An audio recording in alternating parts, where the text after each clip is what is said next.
kwenye eneo la kutobaguliwa, serikali ya awamu ya sita imekuwa ikiongeza miundombinu ya shule kulingana na mahitaji yaliyopo, yakiwajumuisha watoto wenye mahitaji maalum katika kuhakikisha kila mtoto anapata elimu bora.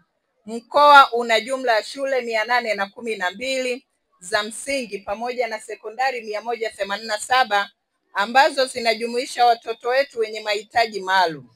Aidha, serikali inatoa fedha za ruzuku ya kila mwezi ya elimu bila malipo kwa shule zote za serikali kuanzia elimu ya awali hadi kidato cha 6.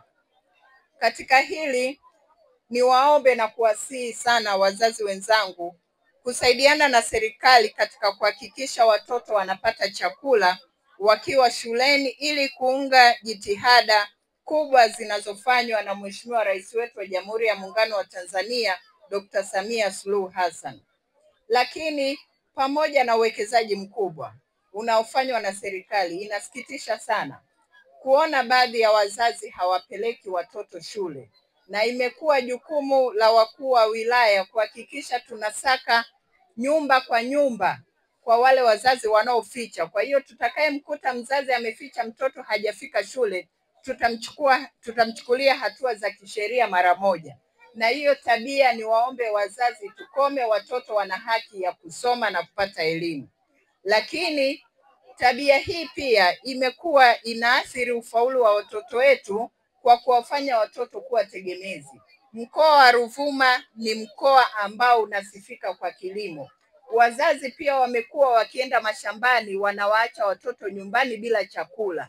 Hiyo ni hatari kiusalama. Chochote kinaweza kumtokea mtoto. Na kama pia mzazi unakuta anaenda shambani hajachangia chakula, mtoto hawezi kukaa darasani kwa utulivu. Lakini vile vile mtoto akirudi nyumbani hawezi kukaa kwa utulivu, kwa maana anakuwa na hofu ya usalama wake.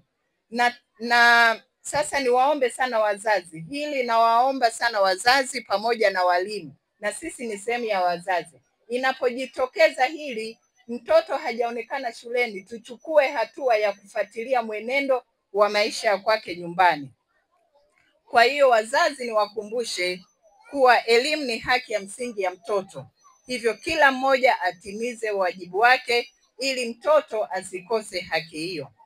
Swala la maadili hasa kwa watoto wetu limekuwa ni changamoto kubwa sana kutokana na wazazi, walezi, jamii kukwepa majukumu ya msingi na kuwalea watoto watakavyo.